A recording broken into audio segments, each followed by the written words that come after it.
All right, let's do this thing.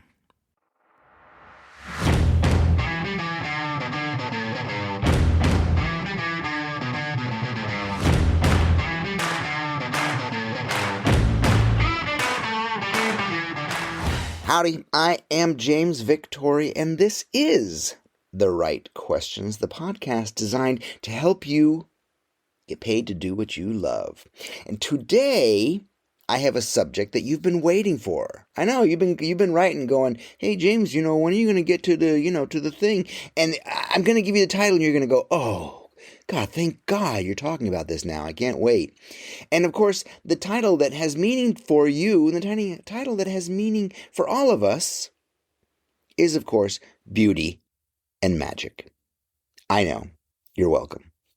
So the way I came about this title and this subject and this story, or these stories, is I was asked by a pal of mine, quite frankly, a wonderful guy and a genius in his own right, and a great businessman.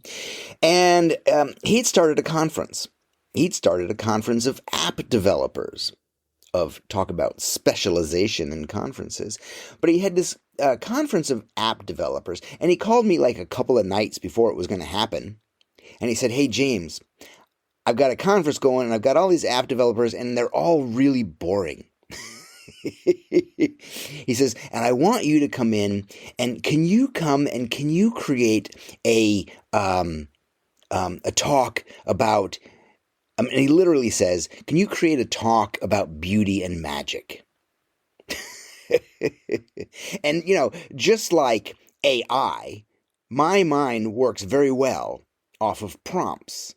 And I thought, oh my God, of course I can create a talk about beauty and magic. And I literally sat down and drew this thing out.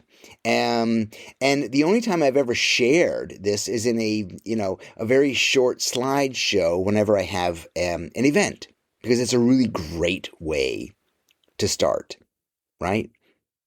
So, but the story goes like this. The evening before the conference, there was a drinky event, right? So before the gig, there was this drinky event, and I was at the drinky event and possibly having some drinkies, because I did that then. And I was chatting with a few of the other speakers, right? The app developers, and they were sharing what they were working on, and it was all very interesting. And then one of them said, "Oh, James, what are you speaking on?" And I said, "Oh, I've created a talk on beauty and magic." And this guy, without missing a beat, says, "Oh, I have none of that." I remember feeling rather appalled. And I actually got up on stage the next day and started my talk that way, saying, "Hey, I was at the drinky event last night, and I mentioned to a couple of fellows that I was doing a talk on beauty and magic." And one of those guys says, "Oh, I have none of that." And I said, if you do not have, or feel as though you have no beauty and magic, or even the capability to approach beauty and magic in your work, in your life, then please fucking stop. Then please step out of the creative gene pool. If you are not offering work or product or words from your gift, from your soul, then what are you doing? What are you bringing? Whose shoulder are you looking over? What is your drive? What is your inspiration? What is your motivation? Just work? You just want to be busy? No one wants to experience your work. We want a piece of you. We want you to share of yourself. You and I, dear listeners, you and I don't work because we have to. Well, gotta pay rent. Yes, gotta pay rent, gotta pay mortgage, gotta build, right? Want to buy presents, sure. But we work because we get to. I understand this, I know this daily, and it's hard for me not to be completely humbled by this, but it is my privilege to do what I do for a living. To use my words and my hand-eye coordination, if you will, and my left hand and its ability to make squiggly marks. I understand that, and I believe that you do, or you would not be here. I'm sure there are people who sign on to the right questions who drop off fairly quickly because they are creatively challenged. That's the purpose of this program, is to challenge you. To look inside and say, are you just working to be busy until you die? Listen, you are here and I am here and we are all together, goo-goo-ka-choob, because we want to change the world with our creative gifts. Not to create more shit that people don't need. You know, I remember when I was a poster designer and a much more traditional graphic designer, I never wanted to make shit that people throw away. That was my main personal objective, my goal whenever designing something. I'm going to make something that people are not going to want to throw away. So that's why this little talk of mine on beauty and magic is especially important. Because it's about what we do. And I mean we as humans on this planet. Not just you and I, dear listener. Or do you say dear reader in this situation? I don't know. But not only you and I, because we have these specialized gifts and specialized tools that we've turned into value, right? It's not just about what we do as creatives, but we as human beings, that innate tool that we have. This is what human beings do because it's what comes naturally to us. Think of that word for a second. Naturally. As gifted by nature. By birth. By nature, it's in us. Because as some genius wrote in the first line of Effect Perfection, it says, we are all born wildly creative. Not just some of us. But some of us forgot. So, onward with beauty and magic. So, my talk starts at 4 million years ago. Do you remember what happened? Do you remember where you were 4 million years ago? Something amazing happened. Even though the first human ancestors appeared between, supposedly, anthropologists tell us, 5 million and 7 million years ago. At 4 million years ago, something amazing happened. I think it was on a Thursday. Anthropologists surmise that at about 4 million years ago, we decided to stand up and stay that way. Right? Human ancestors became bipedal. We started walking upright, right? We climbed down from the trees and we never went back. We separated ourselves from the apes. Now, anthropologists surmise, it's a very good word, that the reason we removed ourselves from the apes is that apes throw poo. And we just don't play like that anymore. Right? So listen, 4 million years ago, we had a good start. We started standing up. Right? But we were hunter-gatherers. And quite frankly, much more gathering than hunting. Because we hadn't invented any tools. Right? We didn't have arrows and bows or even knives 4 million years ago. And this poses a problem. A design problem, if you think about it. Because we used our hands for everything. They were our cups and our plates and our forks. We ate out of them. But they were also our tools for grooming and cleaning ourselves. So, there's an inherent design flaw here. We don't design kitchen tools that can also be used in the bathroom, right? So there's a design flaw. And we lived like that for 1.5 million years, thinking about how to solve this problem. Gee whiz, I just used my hands for that. Now I got to go do that. I don't know about this. This don't work.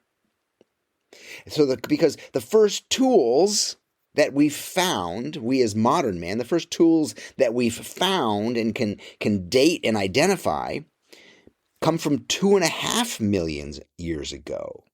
And these were found in both Kenya and the Olduvai Gorge, right? So finally, we have some basic tools, but they are basic. They are stones and wood that we have chipped a little bit into an edge to get a knife or something simple. And it's not until 50,000 years ago do anthropologists find another leap. And they begin to find tools with marks on them, with carvings on them. Because around 50,000 years ago, we see the beginnings of agriculture and the rise of our first civilizations. We stopped being strictly hunter-gatherers and roaming all the time looking for food, and we learned some basic farming. And so we could create our own food. We could grow our own food, so we weren't traveling all the time.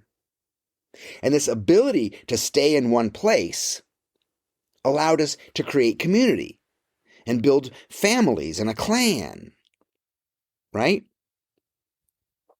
And also, we were also able to create for ourselves time. Time to sit together by the fire because we weren't constantly on the search for food. This is also the same time we started developing language and telling stories and our ability to make and use tools. Okay? So listen, the evolution of man from 4 million years ago to 50,000 years ago follows this kind of long, slow process of developing right along Maslow's hierarchy. Do you know Maslow? It is a pyramid that we go through developmentally. We have to first take care of ourselves with our food and water and a roof, so we have some safety. And then we build into where we can have, when we have that, then we can have love and belonging and create families. And then when we have that and we're stable there, then we can move on to the higher functions of consciousness, of thought, of poetry or literature. Because before we can have art or literature or philosophy, we need a place to sleep and we have to be able to feed ourselves. We have to have a full belly and a roof over our head, and our safety has to be ensured. So 50,000 years ago, we started to be able to do this. And we started to be able to decorate, if I can use the word, and even decorate is such a flimsy word for this. But we can start to decorate our tools and our lives. We've developed some skills and crafts and manual dexterity. And this distinction along Maslow's hierarchy as we move up is important and will come up again, so pay attention. So the first articles that anthropologists find with details have carvings and markings. But listen to this. These carvings and markings have nothing to do with the usefulness of the object. It doesn't make a bowl more bowly. It doesn't make an arrow fly straighter.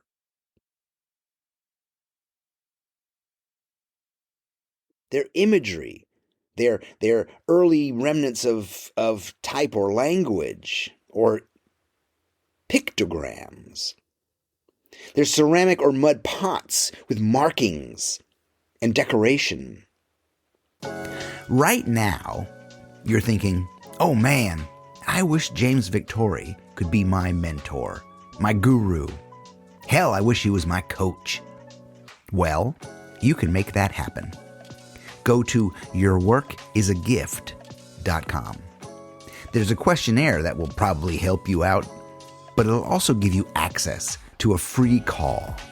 So let's talk. Let's free you from overwhelm and creative frustration. Let's build your business and help you get paid to do what you love.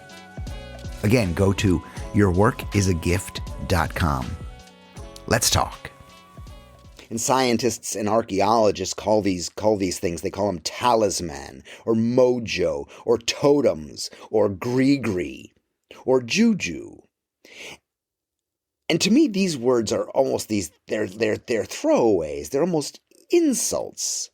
They make diminutive these marks. Because the objects are now amazing, and they're beautiful, and more than that, they're powerful. Because these objects are now energy infused. Whoever made this put themselves and their energies and their vibrations into these tools. So the arrow is no longer an arrow, it is my arrow, and it will bring me great fortune. Do you see? Much like someone picking out a car because it's a beautiful shade of blue, or a vanity plate for that matter, or picking a new coffee cup merely because we like the color. These things give our objects meaning. Think about a skate punk with stickers all over his helmet, right? These are identifiers of a tribe and a language of their own and a belonging to a place. This is also why American Indians had tribal ceremonies before battle and covered their face and bodies and horses with war paint. This prepared them and their spirits with energy and fierceness, and raised their vibration, and raised their abilities. I worked for both Bobby Brown and Aveda and learned a lot about makeup. So much like the war paint for the Native Americans, lipstick and eyebrow pencil does the same for women. It is armor against the world. It is also their humanity and their dignity. Do you know the story about when the American troops liberated the Nazi camps? Right? And brought them chocolates and lipsticks and, some basic things? Yes, I said lipstick into the Nazi camps, right?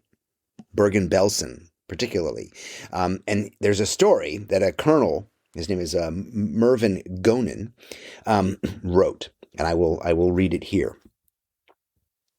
It was shortly after the British Red Cross arrived, though it may have no connection, that a very large quantity of lipstick arrived.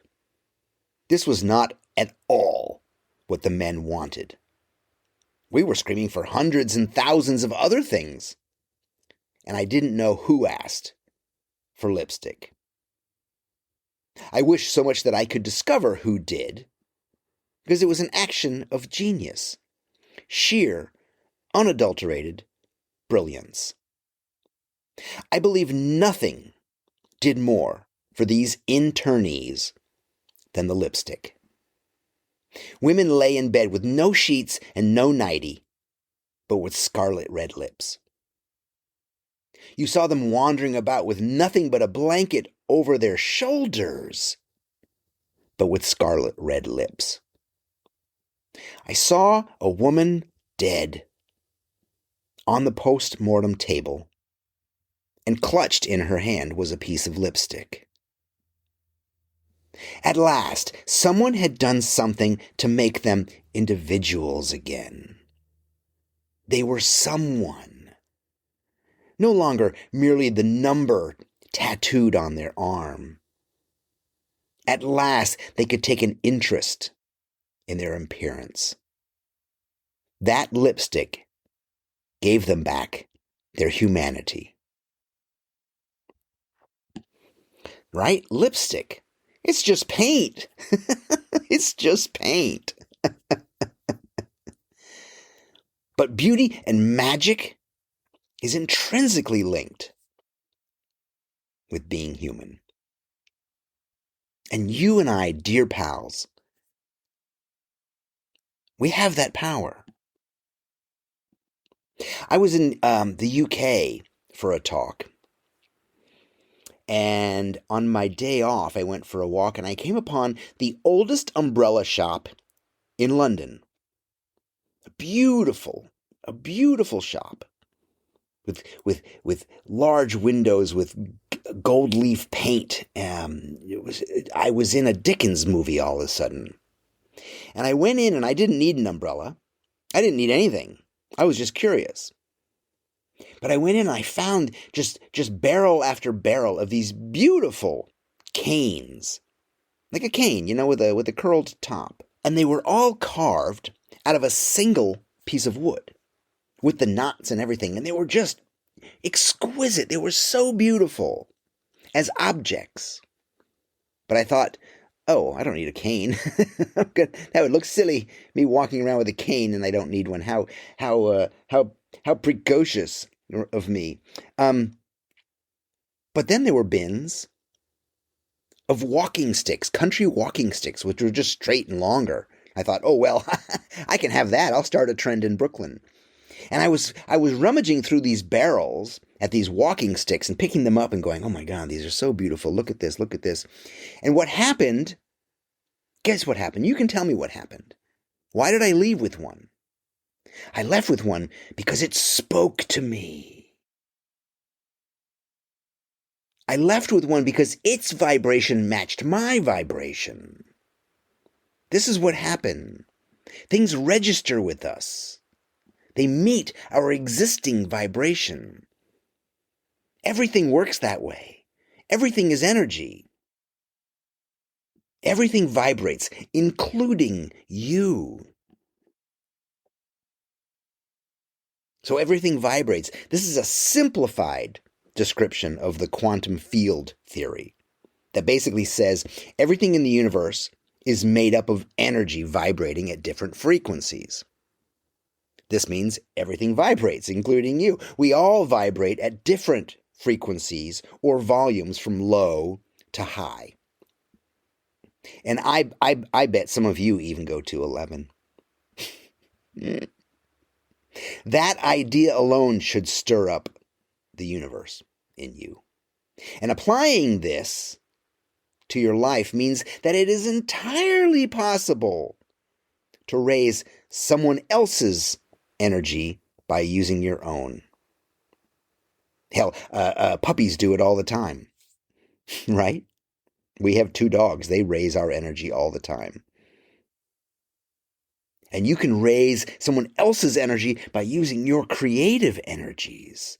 That's the law. So I mentioned earlier that Maslow and his theory would come up again. And here it is. What happens to many people is that they forget that they were born with an innate sense of creativity and the powers that go along with that. They forgot about their beauty and their magic. And they're not aware that they vibrate. Probably because they vibrate at such a low frequency, they're practically see-through. Almost invisible. So, in effect, many people today are like our prehistoric ancestors. For 2 to 3 million years, stuck in the middle of Maslow's pyramid. Our heads are so full of the idea that we need a job so we can get paid, so we can pay rent. We need money to survive. I remember getting out of high school and I was given that. What now? Well, you get a job. Why? Because you're going to need money. Okay. We have become so involved in that small circle that we're stuck in the middle of the pyramid.